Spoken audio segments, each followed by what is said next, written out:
Hola familias, bienvenidos y bienvenidas nuevamente a este espacio de formación. En esta oportunidad para el mes de julio tenemos la continuación de la formación anterior, que es sobre crianza. En esta oportunidad vamos a hablar sobre crianza respetuosa, crianza positiva.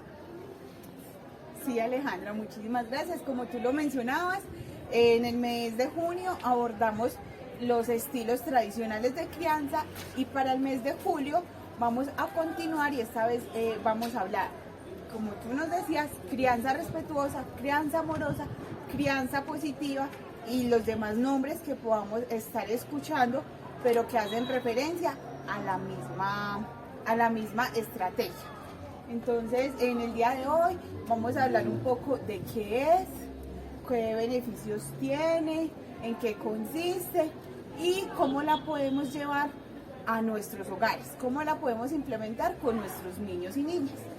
Desde ejemplos como muy realistas, como para que no nos quedemos solo en la teoría y bueno, uno dice, listo, yo sé qué es, cómo es la crianza respetuosa, pero cómo se aplica. A veces uno, esto de la crianza siempre deja ese interrogante, ¿cierto? Listo, muy lindo, mucha teoría, muy no sé qué, pero ¿cómo se aplica eso? Bueno, eso es como lo que queremos hacer en esta oportunidad y queremos ser como muy concisas en ese tema y saben que si en algún momento les surgen muchas preguntas o alguna pregunta sobre el tema, no duden en comunicarse con cada una de nosotras que vamos a estar dispuestas y disponibles para atenderlas. Y en ese mismo sentido fue que durante estos días hemos recibido todas sus inquietudes que quedaron a partir de la formación del mes de junio. Las recibimos y también trataremos de solucionarlas en la jornada de hoy. Dudas o casos específicos que ustedes nos decían, pero profe, psico, ¿qué hago cuando mi hijo se porta así, así es que yo no sé?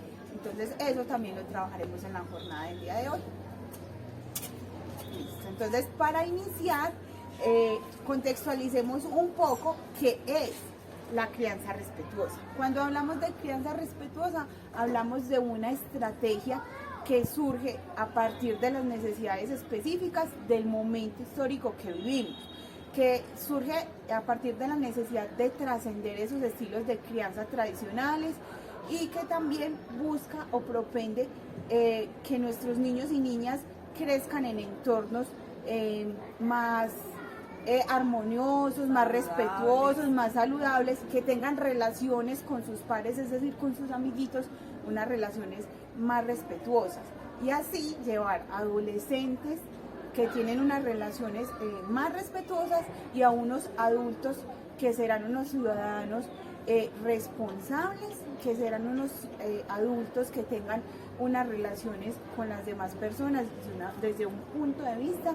más de conciliar, más de comunicar y menos de reaccionar, que es algo que a veces vemos, que no lo vemos día a día y que es algo que deberíamos de estar cambiando y por eso surge la crianza respetuosa como una estrategia para acompañar el proceso educativo de nuestros niños y niñas.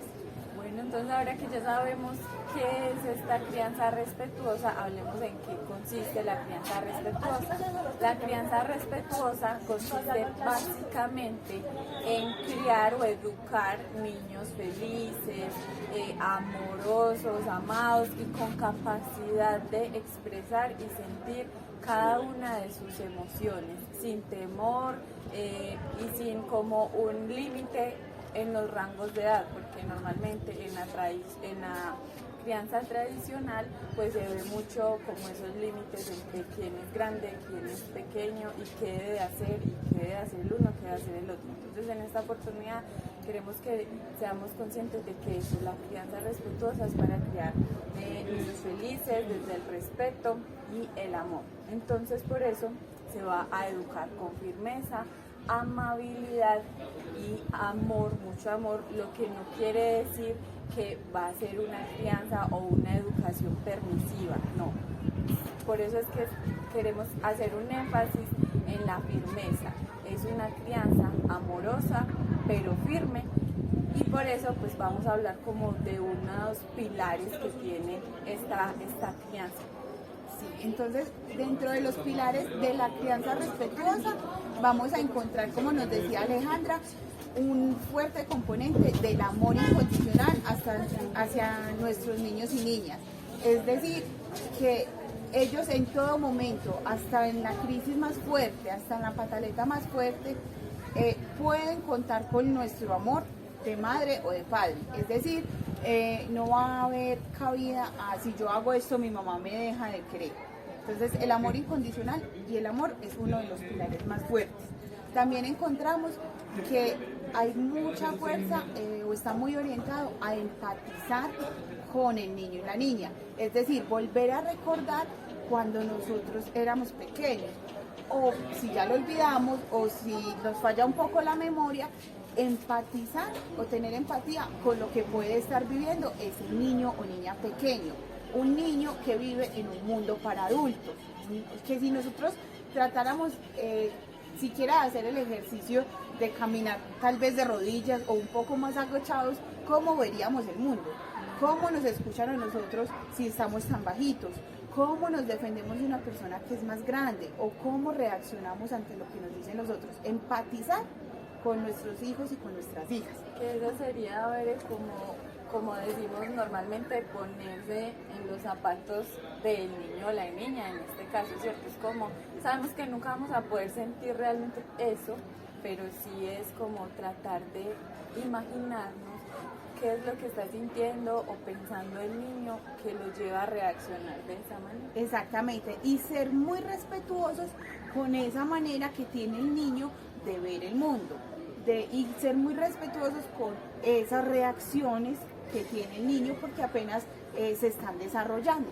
Y también en este mismo sentido, pues tratar a nuestros hijos y a nuestras hijas como iguales.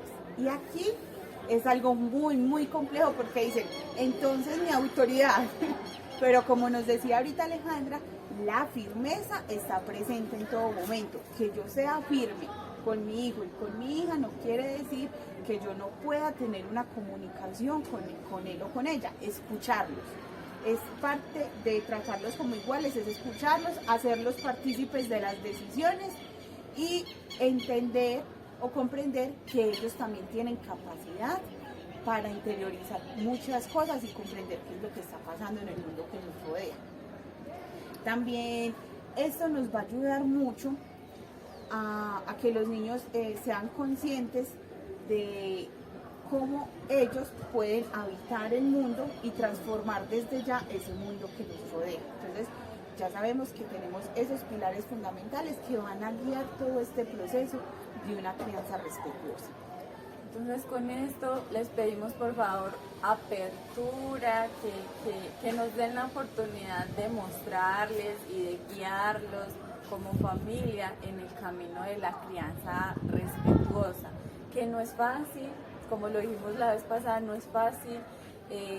A veces pues se cometen muchos errores, pero de eso esa es la idea del proceso, de que podamos equivocarnos para poder aprender y seguir y lograr hacerlo mejor cada día, y porque queremos seguir luchando por los derechos de los niños y las niñas y que cada vez sean como más válidos, más respetados y que ellos realmente se sientan parte de la sociedad, que sientan que son el presente, ¿no? Normalmente se dice los niños son el futuro, pero aunque sí lo son, ellos están aquí, este es el momento de sembrar, de cosechar, porque es que no solamente estamos sembrando para luego, ¿no? Uno siembra y muchas cosas de esas se van viendo en ese mismo momento, ¿cierto? Entonces es como verlos como el presente y qué se puede hacer por ellos ya para que ya estén bien. Y también este estilo de crianza repercute mucho y tiene unas consecuencias positivas en el desarrollo integral de nuestros niños y niñas. Vamos a ver unos niños desde la primera infancia más autónomos, más independientes y con unas habilidades sociales más fuertes, capaces de tomar decisiones en momentos que para ellos también puedan ser de riesgo o de peligro. Van a ser capaces de exponer su punto de vista y de colocar un límite o de alzar su voz en situaciones que no son beneficiosas o que ponen en riesgo su salud. Bueno, entonces ahora empecemos como a hablar específicamente de cómo es este proceso de crianza respetuosa, amorosa, y hablemos de unos términos que son base o específicos como para ir diferenciando y que podamos centrarnos en lo que nos convoca a este momento. Sí, venimos con unos términos de los estilos de crianza tradicionales de los que hablábamos la vez pasada, donde era algo más jerárquico y por ende también nos referíamos a las consecuencias o a todo este proceso de crianza de una manera más restrictiva. Entonces,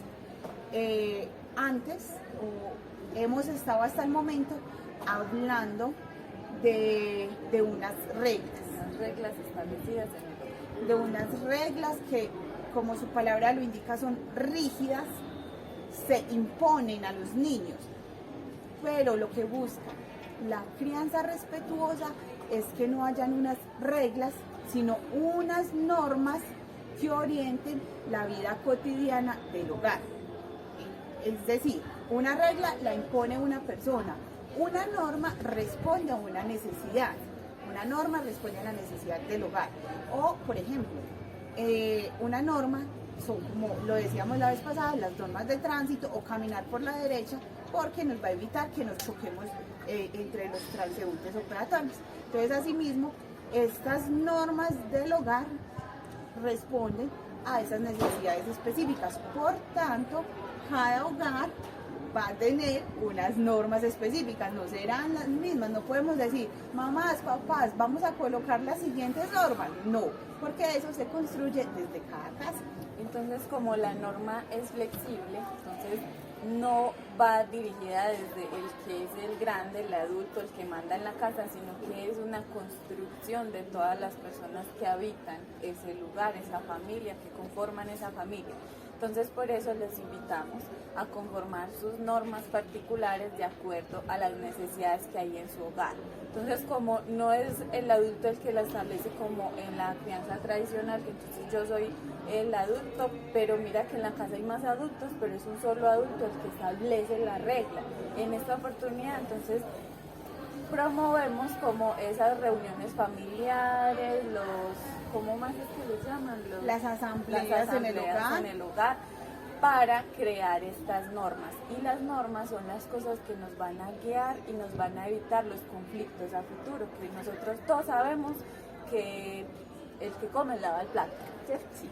Usted come y lava su plato, entonces así nos evitamos conflictos. Cuando alguien no lo hace, pues ya habrá otra norma que diga qué se hace en caso tal de que peranito de tal no lave el plato. Y es algo que previamente se decidió en familia, por tanto se sabe que se debe resolver de alguna manera. Entonces, retomando y siguiendo en este hilo, si antes hablábamos de un castigo, si usted no lava el plato, hay un castigo. En la crianza amorosa ya no vamos a hablar de un castigo. ¿De qué hablaríamos entonces, Alejandra, en la crianza amorosa? Vamos a hablar de las consecuencias. Las consecuencias son algo que se deriva de... es un resultado, ¿cierto? Yo hice algo, por ende, debo de hacer otra cosa. Por ejemplo, yo no lavé el plato y por eso tengo que lavar los demás. Por ejemplo, esa fue la norma que establecieron. Ah, listo, entonces usted no lava su plato, pero por la noche lava los platos de todos. ¿Por qué? Porque es la consecuencia de ese proceso.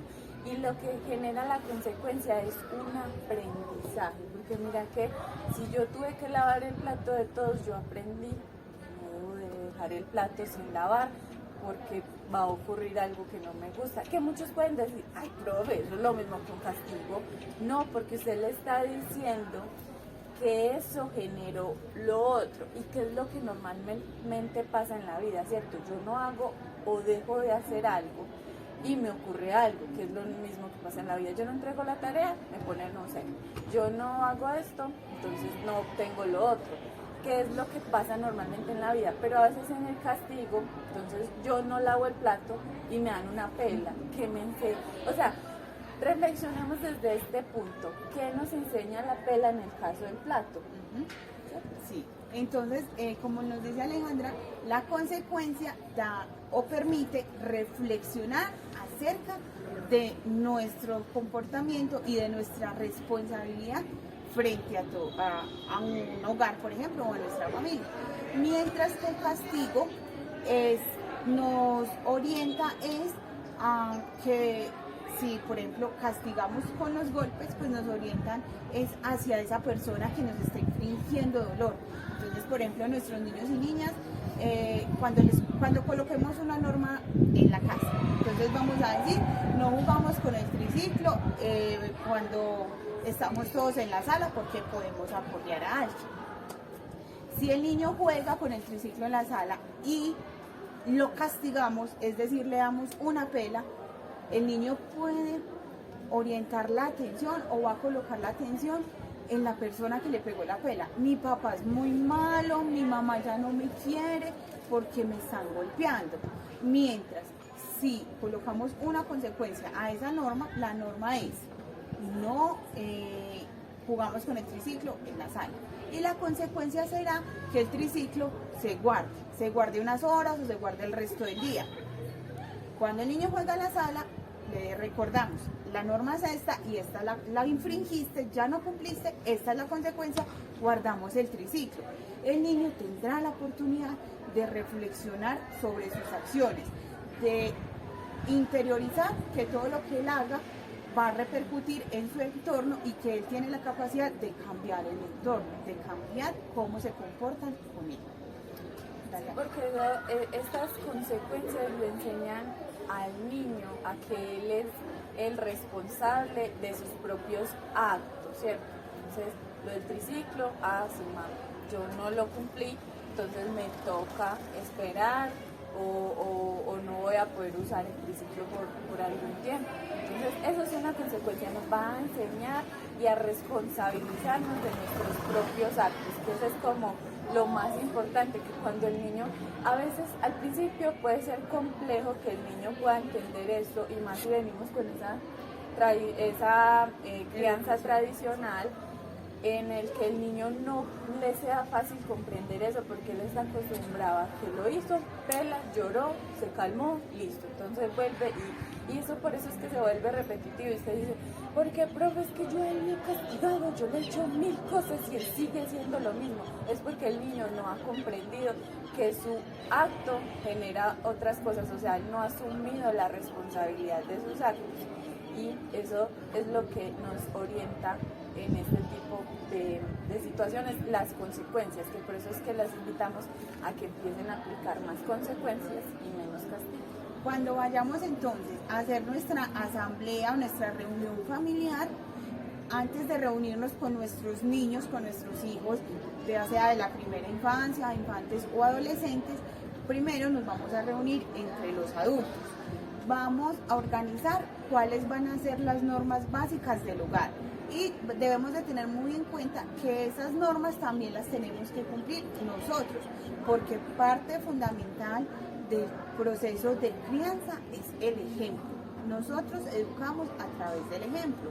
Podemos decir, no grites, no pegues, pero si nosotros estamos gritando y pegando, le estamos mandando un mensaje contradictorio al niño, y como la crianza respetuosa los considera seres incluidos, de manera que ellos puedan entender, entonces tenemos que respetar.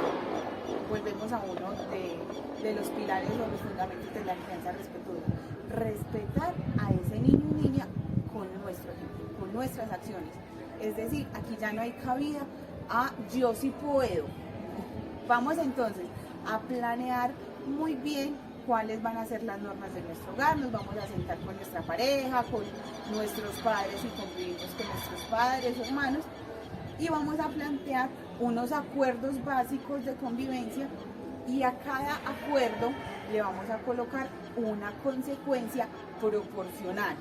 ¿Qué significa proporcional? Que si el niño no hizo la plana, un ejemplo, si mi hijo no hace la tarea, la consecuencia va a ser que no sale durante un mes a jugar con sus amigos. No es proporcional porque es muy desmedida, un mes es mucho tiempo. Podemos decir que la consecuencia es que tendrá que hacer la tarea y le va a quedar menos tiempo para salir a jugar con sus amigos. Pero entonces, entre adultos planeamos cuáles van a ser los acuerdos o normas básicas y que nosotros también los podamos aplicar. Y cuáles van a ser la consecuencia para cada uno de esos acuerdos. Luego pasamos a hacer otra asamblea con los más pequeños y les preguntamos, los invitamos a que ellos aporten, que creen que debería también ser un acuerdo en la familia, que creen que debería ser una norma en el hogar. Y podremos encontrar niños que nos digan, yo quiero que la norma sea que nos saludemos con un abrazo. Y la consecuencia es que si no me saludan con un abrazo, después me cuenten un cuento. Entonces, y mira que uno dice, pero contar un cuento no es algo malo, sino que es algo que implica un trabajito extra para la persona que incumplió.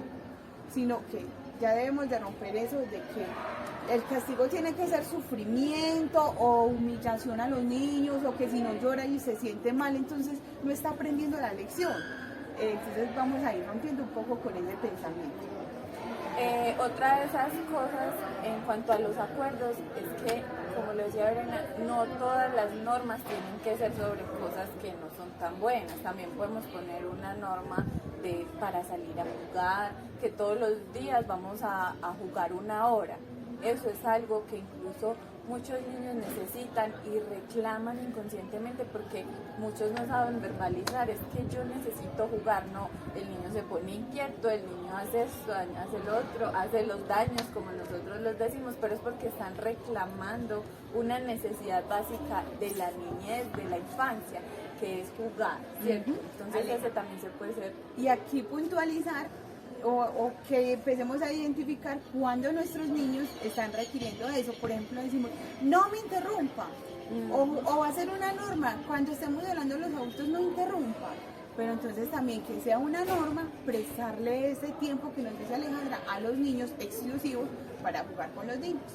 Sí, que sabemos que a veces ustedes como adultos no tienen tanto tiempo, que hay mucho para trabajar, pero pueden usar de ese espacito que ustedes están en las noches, los fines de semana, o dejarlo solo para los fines de semana, para que ellos puedan sentirse cerca a ustedes y jugar. Jugar no es yo me siento, lo veo allá con el arma todo, no, jugar es involucrarme en el proceso de juego de mi niño o mi niña para poder entenderlo, para poder socializar con él, para que él se sienta amado y para yo también sentirme amada por mi hijo, porque ahí se va generando vínculo y vas a conocer muchas cosas. En el juego el niño te va a decir cómo se siente en la crianza, te va a mostrar cuáles son las cosas que le gustan, lo que no le gusta. Entonces el juego es muy bueno para todo, incluso para enseñarle cosas. Están jugando a la cocinita como les gusta a muchos, a la familia, a la mamá y al papá, y ellos van a ir mostrando todas las características específicas de la familia y si le das una mirada como consciente a lo que se está viviendo ahí, vas a poder sacar muchas enseñanzas del proceso. Así es, Aleja. Entonces la invitación es a que planeemos muy bien cuáles van a ser nuestros acuerdos y empecemos a implementarlos. De aquí también quería como hacer algo puntual que hace parte del proceso de crianza, y es que listo, establecemos esos acuerdos, pero también entre adultos o personas que estamos como grandes en el hogar, debemos de hablar de la misma manera. Como decimos normalmente y escuchamos también desde las profes, es como hablar el mismo idioma y se refiere a que le vamos a decir lo mismo. Si ya establecimos una norma, entonces mamá y papá le van a pedir al niño que cumpla igual, así como yo le voy a pedir al esposo que la cumpla y mi esposo me la va a pedir a mí. O sea, es como hablar de lo mismo en la familia, porque si el papá dice no se puede subir con zapatos, la mamá dice a veces ay sí, súbase, entonces esto va a generar conflicto y el niño se va a confundir y no vamos a lograr que esa norma que ya establecimos, así haya una buena consecuencia, se dé, porque entonces siempre vamos a estar como sobre dos lados que no son los mejores. Exacto, por eso entonces hacemos mucho énfasis en que sean acuerdos entre los adultos primero, porque podemos decir, no vamos a comer en la cama, pero yo digo, todavía no estoy preparada como adulto para dejar de comer en la cama. Entonces va a ser un proceso gradual para luego implementar esta nueva norma en el hogar. No la vamos a poner de primeras porque sabemos que nosotros como adultos también nos cuesta un poco de dificultad. Y no podemos tampoco decirle, no vamos a ver televisión tantas horas, porque como decía ahorita Aleja, y es algo reiterativo a veces en las familias que dicen, yo digo que no uso el celular sino media hora, pero si lo está cuidando la tía lo deja 3 horas. Entonces es algo que debemos de socializar entre todos, que todos tengamos ese conocimiento y que sepamos qué hay que hacer si se incumple. Porque entonces no puede ser que papá, cuando se incumple, papá dice que está bien, mamá pone la consecuencia, pero la abuela castiga. Entonces son 3 diferentes. Hay que unificar qué es lo que vamos a hacer y que todos tengamos la capacidad de responder de la misma manera, así no estén todos en ese momento en la casa. Bueno, entonces, ¿qué tal vez si hablamos como de algunas esas situaciones específicas que a veces ocurren con los niños y las niñas que de pronto no sabemos manejar muy adecuadamente, como lo puede ser una pataleta, y cómo se maneja desde el castigo y cómo se puede manejar desde la consecuencia? Listo. Entonces, ¿qué tal si lo trabajamos desde algunos eventos puntuales que nos han manifestado nuestras mismas familias, desde algunas situaciones muy específicas? Por ejemplo, mi niño no quiere hacer la tarea o se le dificulta mucho sentarse a hacer las actividades que proponemos. Entonces yo le digo, si no hace la tarea, no puede salir a jugar con los primitos a la manga. ¿Cómo estamos trabajando ahí? Estamos trabajando desde el castigo. ¿Cómo sería entonces trabajarlo desde una consecuencia? Porque digamos que ese castigo, entonces le dicen, no puedes salir con tus amiguitos, te vas a quedar encerrado y ya. Entonces ahí ya hay una frustración, yo no puedo hacer nada, no sé qué, y el niño se va a quedar ahí enfocado, no en que no hizo la tarea, sino en que no pudo salir y está encerrado y frustrado. Y tampoco va a tomar la iniciativa de seguir haciendo la tarea porque ya le dijeron que no iba a salir con sus amiguitos. Entonces, en este caso, para que podamos establecer como una consecuencia que sea real y que sea como proporcional a lo que está pasando, le podemos decir al niño, yo sé que tú quieres salir a jugar con tus amiguitos, pero hay unas responsabilidades, unas normas que tenemos en la casa, que es antes de salir a jugar, debemos de cumplir con la tarea. Tú tienes este tiempo para jugar. Entre más te demores en terminar tu tarea, menos tiempo vas a tener para jugar con tus amigos. Mira que aquí le estamos enseñando que él es como el dueño del tiempo, ¿cierto? Entonces él tenía un tiempo para una tarea, por ejemplo, de 2 a 3, él debería de hacer la tarea. Y a las 3 o 3 pasaditas era el tiempo para salir a jugar. Pero él en el tiempo que tenía no hizo la tarea, entonces ya son las 3, entonces es cuestión de recordarle. Mira que es el tiempo de jugar, tú mismo te estás gastando ese tiempo, entre más rápido y bien lo hagas, más fácil te va a ser ir a jugar con tus amiguitos. Entonces ahí es donde está la consecuencia, es diferente porque el castigo prohíbe, el castigo quita el privilegio, en cambio la consecuencia, aunque él va a salir a jugar, pues va a tener menos tiempo, porque el juego es entre las 3 y las 4:30, no sé, entonces va a perder tiempo de ese proceso. Aleja, hay algo muy muy importante en este proceso de implementar, es anticiparnos, siempre anticiparnos a la situación. Si ya sabemos que el tiempo de realizar las actividades que proponemos o las tareas en el caso de los que ya están en la escuela, si sabemos que ese tiempo o ese momento de realizar las tareas es complejo, nos causa pues bastante malestar dentro del hogar, nos vamos a anticipar, es decir, le vamos a decir, el lunes después de que almuerces es el tiempo de hacer la tarea, después de hacer la tarea tienes tiempo para salir. Si haces la tarea bien hecha, y lo haces bien hecha, y entre menos te demores, sales más rápido, o sea, vas a tener más tiempo para ir a jugar. Entre más tiempo te demores, va a haber menos tiempo para jugar. Pero anticipamos la situación, le anticipamos también a decirle que la tarea debe de quedar bien hecha, porque puede que le digamos, entre más rápido termines, más rápido puedes salir a jugar, pero entonces cuando la vamos a revisar eso, cualquier cosa. Sí, a la carrera de los garabatos no quedó bien y le vamos a decir, no, la tiene que repetir, pero eso no lo habíamos acordado. A mí como niño nadie me dijo que si lo hacía mal tenía que repetir, pero si nos anticipamos, evitamos entonces esa frustración, que conozca todas las normas del juego. Entonces ahí está eso, acuérdense, entonces establecer la norma y también recordarles qué es lo que dice la norma que ya establecimos cuando estamos en estas situaciones específicas, porque igual, como les hemos dicho muchas veces, anticiparle al niño lo que viene, cuando hicimos lo de la rutina, recuerdan, todo eso va a evitar dificultades a futuro. Entonces es importante que les recordemos y les anticipemos todo lo que está en el proceso diario de los niños y las niñas.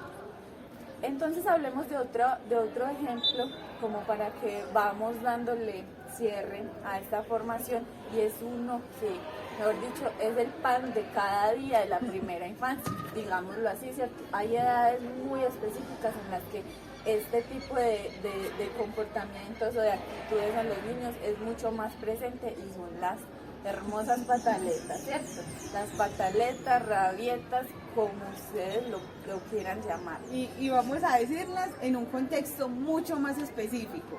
Salimos al pueblo a hacer una diligencia y nuestro niño, nuestra niña se antojó de algo que no teníamos presupuestado comprar, o algo que no, por ejemplo un dulce que no es el momento de comérselo, o un juguete que no necesita, se antojó, no lo teníamos en el presupuesto, y nuestro niño y nuestra niña se nos para en el parque principal, se nos tira al piso y empieza a llorar. ¿Qué vamos a hacer? ¿O qué hacemos nosotras desde el castigo? Desde el castigo, pues, ¿qué hacemos? El regaño, y le gritamos, y no le vas a comprar eso, porque es que, ¿cómo así? No me hagas escándalo. O le decimos en la casa, arreglamos, y en la casa le pegamos el grito, la pela, y no lo voy a volver a sacar. Y yo con usted no vuelvo a salir al parque, y no me ruegue, y la próxima semana no me lo llevo. O el otro lado, que es, ay no, usted va a empezar a llorar, se tiró, tome el conflicto. ¿Cierto? Que eso son como dos cosas, que una es un castigo, ¿cierto? Como que es muy verbal y regaña y dice amenaza, ¿cierto? Que a veces el castigo no es exactamente en el momento, sino que está acompañado como de un proceso, que es la amenaza, un preámbulo que primero hacen, que genera un montón de miedo, porque uno dice, ¿será que en la casa me van a pegar? ¿Será que no me van a pegar? Entonces ya el niño no se concentra en todo el resto de días. Usted se quedó todo el día en el pueblo, y el niño todo el día, le aseguro que se estuvo pensando, ¿qué me va a hacer mi mamá o mi papá cuando yo llegue a la casa? Y además, nosotros también, cuando infringimos ese castigo, cuando damos el castigo, lo damos cargados de nuestra propia emocionalidad. Es más como un desahogo.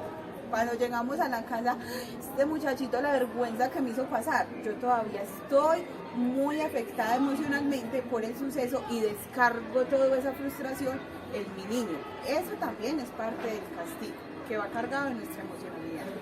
Bueno, entonces aquí viene el cómo manejar esa pataleta, que yo sé que vamos a generar un poquito de polémica, porque no es fácil manejar esa pataleta desde el punto de vista de la crianza respetuosa y amorosa, pero es la mejor forma de hacerlo. Sobre todo, yo sé que en el momento es desgastante, ¿cierto? Se puede ver muy desgastante, puede tomar mucho tiempo, pero a largo plazo trae mucha más ganancia que el castigo. ¿Por qué? Porque usted en el castigo lo cascó, listo, él como que por no ganarse otra pela se calmó, pero cada que ustedes vengan al pueblo, él va a hacer la misma, ¿cierto? Entonces como que estamos alimentando y no estamos generando un aprendizaje. Pero con esta consecuencia, nosotros, bueno, como la pataleta es un proceso emocional propio de los niños, porque ellos aún no saben manejar muy bien sus emociones y no saben controlar esa frustración de no obtener lo que quieren. Entonces, inicialmente hay que trabajar en la emoción que se está viviendo en ese momento. Y luego sí vamos a aplicar la consecuencia, que esa ya es más tarde, esa es como un conjunto del proceso. Entonces, ¿cómo vamos a manejar inicialmente la pataleta? Primero, entonces, lo que vamos a hacer es anticiparnos. Entonces vamos a decirle a nuestro niño y nuestra niña, mañana vamos a ir al pueblo o ahora en la tarde vamos a ir al pueblo. Nos anticipamos. También le anticipamos que vamos a ir a hacer unas diligencias puntuales y no vamos a llevar más dinero para comprar algún juguete, por ejemplo, ¿cierto? Nos anticipamos a la situación, sería el primer paso. Perfecto, listo. Entonces nos anticipamos a la situación, hay como un proceso inicial de la consecuencia y le vamos a decir en esa anticipación qué pasa si él no se comporta como nosotros, como es lo ideal cuando estamos en el pueblo, por ejemplo. Entonces, si tú te empiezas a comportar mal, por ejemplo, nos vamos a devolver para la casa. Pero entonces si nosotros ya no podemos devolvernos, la consecuencia puede ser que a él le guste mucho bajar al parque, ¿cierto? Al pueblo. Entonces le vamos a decir, la próxima vez no te voy a poder volver a traer. Entonces él va a hacer esa pataleta y tú debes de cumplirle la consecuencia que eso le trae. Que puede sonar como un castigo muy fuerte, sí, pero en ese momento a él sí eso le va a hacer entender a él que esa no fue la mejor manera de comportarse en ese momento, porque ya se lo habían advertido, porque ya había un proceso de anticipación. ¿Y cómo vamos a manejar esa pataleta cuando estemos aquí en el pueblo? Que es más difícil porque estamos en sociedad, estamos en público y porque nos da pena, ¿cierto? Pues sí, pero la pena la vamos a dejar castigada en la casa. No, a la pena sí se puede a la castigar. pena sí se puede castigar. Lo que vamos a hacer entonces es que vamos a retomar, para este acompañamiento de la pataleta, vamos a retomar los pilares o los principios, que son la firmeza, el amor incondicional y el respeto.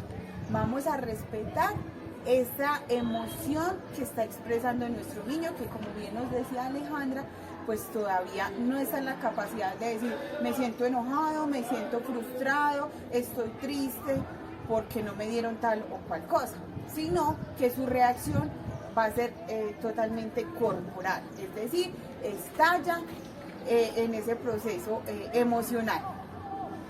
Y nosotros vamos a respetar, a entender que es una reacción más o menos esperada, pues para su edad, la vamos a respetar.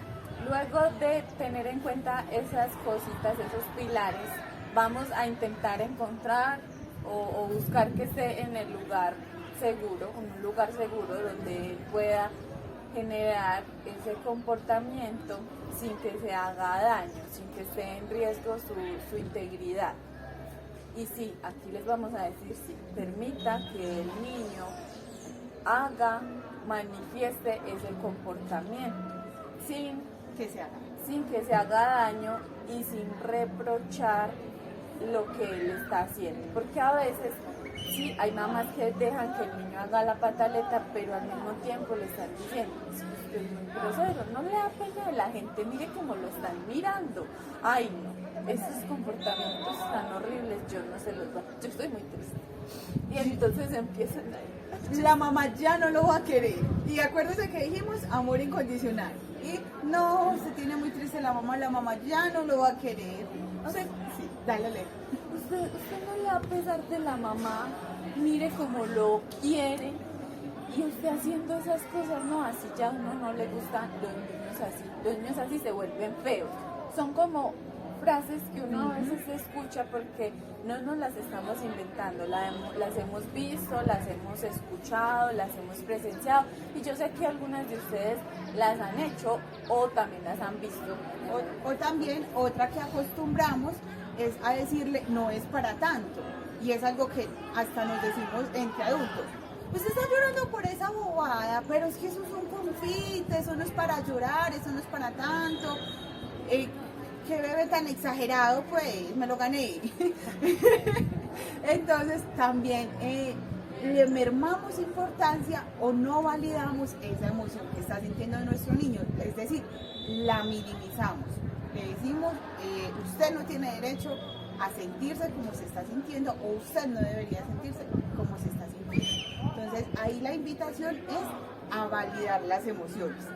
Lo vamos a acompañar, vamos a asegurarnos de que su integridad física no se vea afectada, es decir, que no se vaya a golpear contra una pared, que si se tiró al piso pues no haya piedritas o algo en lo que él se pueda porrear o ella. Y vamos a acompañar también emocionalmente esa pataleta. Nos vamos a colocar a su nivel. Si no se está porreando, sino que simplemente, si no se está balanceando sobre su cuerpo, pataleando, exacto, no lo vamos a tocar porque no se lo hemos preguntado, sino que nos ponemos a su nivel, nos inclinamos y le decimos, entiendo o comprendo que estás enojado. Estás enojado y comprendo que estás enojado porque no puedes tener tal juguete, porque no podemos comprar tal cosa. Recuerda que ya te había dicho en la casa que íbamos a ciertas cosas y no llevábamos más dinero o no íbamos a comprar tal cosa. Recuerda que ya lo habíamos hablado. ¿Te acuerdas? Y te acuerdas que mamá te dijo que si te portabas de tal o cual manera o si hacías una pataleta, pues ya no íbamos a poder volver al pueblo porque entonces yo quiero evitarte estas cositas. Entonces ahí eso es súper importante, que le describamos al niño qué es lo que pasó y qué es lo que le está sintiendo. Puede parecer tonto para uno grande, pero el niño, como aún no sabe reconocer o nombrar muy bien todo eso que está sintiendo, y tú sí lo sabes, él está enojado, triste, frustrado, entonces descríbele esa emoción. Yo sé, te sientes triste porque no te puedes comer ese bombón tan rico que a ti te gusta. Y recordarle la norma establecida, lo que habíamos acordado anteriormente y la consecuencia.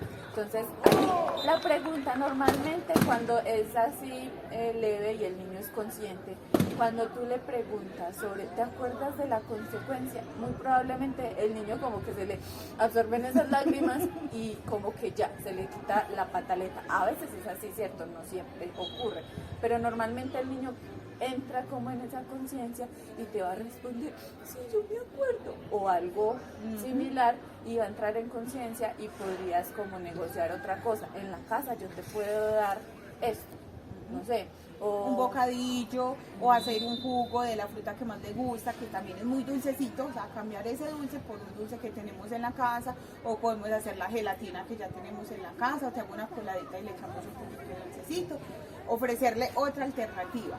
Y también en ese acompañamiento y en ese ofrecerle otra alternativa, le podemos decir en ese momento, cuando él ya deja el llanto, cuando se calma y dice sí me acuerdo, también le podemos ofrecer a ese niño una muestra de afecto. Entonces ahí sí le podemos decir, ¿te puedo abrazar? ¿O quieres que mamá te abrace? Y posiblemente, papá. O papá te abrace, o quieres que te abrace. Posiblemente muchos de esos niños van a necesitar ese que los reconforte o ese confort emocional porque acaban de sufrir una afectación emocional, el llanto, la frustración, toda esa carga emocional, van a necesitar que los reconforte. Entonces les vamos a ofrecer un abrazo. ¿Quieres que te abrace? Si el niño responde que sí, lo abrazamos y lo felicitamos. ¿Cómo lo vamos a felicitar? Hijo, te felicito por haber escogido el amor. Es decir, el niño pudo haber escogido seguir en el enojo, seguir en la frustración o el abrazo de mamá y el amor. Entonces lo felicitamos. Hijo, te felicito por haber escogido el amor. Te quiero mucho. Y otra vez, amor incondicional. Y aquí es bueno que no confundamos el hecho de ofrecerle amor en ese momento como que estamos siendo permisivos, que de pronto a veces eso es donde se confunde. ¿Por qué? Porque el niño realmente no está obteniendo lo que él quiere, ¿cierto? Él quería el confite, el bombón, el dulce, el dinosaurio, el juguete, y usted no se lo está brindando, simplemente le está cambiando esa emoción por amor, por compañía, por empatía, le está permitiendo ser, expresarse, pero al mismo tiempo está la firmeza. No te voy a dar el dinosaurio, no te voy a dar el dulce, porque eso ya lo habíamos establecido antes. Entonces miren que hay una línea delgadita que a veces se puede confundir y que de pronto alguien muy tradicionalista que la vea usted abrazándolo después de la pataleta, pues le va a decir algo parecido, pero siéntanse seguras que si lo hacen de esa manera les va a ir bien y a largo plazo esas pataletas van a disminuir, si no es que se van a desaparecer, ¿cierto? Puede que ya sean menos recurrentes cuando esto ocurra. Listo, acá también queremos aclarar algo o hacer énfasis en que este proceso para algunos niños puede que se demore un poco más. Es decir, puede que sea un llanto más intenso, que el llanto dure un poco más de tiempo y un poco más de tiempo del que nosotros mismos quisiéramos. Ya estamos incómodos, han pasado 3 o 4 minutos, la gente alrededor nos está mirando, casi que con la mirada nos están exigiendo que nuestro hijo deje de expresar sus emociones, pero nosotros debemos de, en ese momento también controlar nuestras propias emociones, hacer un llamado a nuestra calma para demostrarle tranquilidad a nuestros niños, porque si nosotros nos alteramos, ¿cómo vamos a pretender que alterados nuestros hijos se calmen? Entonces nosotros, mientras el niño está llorando, expresando sus emociones, nosotros le vamos explicando nuevamente, comprendo que estás enojado, pero recuerda que ya teníamos este compromiso, y vamos llamándonos a nosotros mismos a la calma, a la paciencia, a la calma interior, mostrando mucha estabilidad, la firmeza, y esa firmeza significa que no voy a desbordarme, porque si yo me altero, ¿cómo voy a exigir que mi hijo se calme si yo estoy súper explotada? Y tampoco voy a acceder a lo que el niño quiere, porque eso es traspasar o infringir la norma que ya habíamos establecido como familia o entre madre e hijo o padre e hijo o con la abuelita, porque a veces también eso ocurre. Y no se les olvide lo que les mencionamos en algún momento, es hablar el mismo idioma, que todos en la casa refuercen el mismo proceso, que incluso ese acuerdo se puede volver a recordar con papá, con mamá, con todos los que están. Acuérdate que mañana vamos para Guarne, y en Guarne no podemos pedir siempre lo que queremos, ¿cierto? Solo vamos a hacer esto y nos vamos a volver. Probablemente vamos a comer algo, pero no van a ser dulces, no sé, lo que ustedes quieran establecer y como les parezca mejor, pero requiere mucho compromiso del adulto y mucho respeto, mucha empatía para que todos estos procesos se den, porque a veces realmente el resultado del comportamiento del niño es cómo estos adultos que estamos alrededor de él estamos estableciendo las normas, cómo a veces sí y a veces no, ese a veces sí y ese a veces no funciona en el proceso de crianza, ni en la tradicional, ni en la crianza respetuosa, porque nos da mensajes contradictorios. Entonces el niño lo que dice es que yo me puedo ir por donde más me guste, entonces, mi mamá a veces me deja estas cosas, entonces mi papá a veces me deja estas otras, y aunque él tan pequeñito no lo entienda específicamente como lo estoy diciendo, a medida que va creciendo, sí se va estableciendo así, y él va a saber a quién buscar, depende de lo que quiera o necesite. Entonces ahí es donde decimos, es que es muy manipulador. No es manipulador, nosotros mismos le hemos enseñado a que así se manejan las cosas y así se deben comportar. Entonces yo creo que les dejamos un reto, y el reto es que empecemos en casa a aplicar la crianza respetuosa. Entonces empecemos o iniciemos con esa asamblea entre adultos de qué queremos implementar en casa, cuáles normas, cuáles van a ser las consecuencias, y luego invitemos a participar a nuestros niños y que ellos también nos digan qué creen, cuál acuerdo debería hacer en el hogar y qué consecuencia ven. y no se les olviden las rutinas. Si establecemos buenas rutinas desde el principio, desde que son como más pequeñitos, pues ese proceso de explicar tanto y regañar tanto no va a ser necesario, porque el niño ya está adaptado en una rutina en la que yo hago esto, obtengo esto, mi consecuencia es lo otro, entonces no va a haber necesidad como de establecerlo siempre y recordarlo. Pero entonces recordemos una rutina acompañada de buenos acuerdos, muy buena comunicación a nivel familiar. Yo sé que es difícil, pero vamos hablando poco a poco, primero con uno, primero con el otro, y sabemos que no es fácil el camino, pero si nos esforzamos, si pedimos ayuda, pedir ayuda también es válido y necesario, lo vamos a ir logrando poco a poco, que se nos demore un año, listo, pero un año bien hecho, bien realizado, bien conformado y para toda la vida. Exacto. Y vamos a ir pues desmontando nuestro estilo tradicional para pasarnos al estilo de crianza respetuoso, y las normas que implementemos, recordemos que son flexibles, pueden cambiar. Las normas que tenemos hoy no necesariamente van a perdurar el resto de nuestras vidas, sino que van a ir cambiando a medida o que las interioricemos o que ya no sean necesarias porque ya no responden a la realidad de nuestro hogar. Y también, como decía Alejandra, reiterarles que estamos siempre prestas a acompañar esos procesos en lo que ustedes requieran, necesiten, las inquietudes que les generaron. Nosotras siempre estamos dispuestas a acompañarlas en esos procesos, a resolver sus dudas y estar allí apoyando todo este proceso. Entonces les agradecemos mucho que hayan estado hasta esta parte final del video, esperamos que sea de mucha ayuda, coméntenos todo lo que necesiten, todo lo que surja, y estaremos pues ahí disponibles y dispuestas para escucharlas, atenderlas y orientarlas. Así es, nuevamente muchísimas gracias por estar siempre atentas a nuestras charlas, a los conocimientos que les queremos transmitir, por quedarse hasta este momento, y nos vemos en una próxima ocasión. Chao.